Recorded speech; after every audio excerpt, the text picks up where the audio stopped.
بۆچی کوردیەکە ناخوێنی؟ ئەمڕۆ مردووە. دەی چ پێ؟ پێنجی بەیانی مردووە.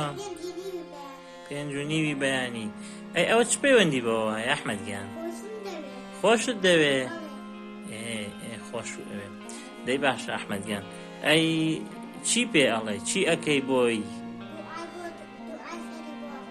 دوعای خێری بۆ ئەکەی؟ ئەڵێ چی؟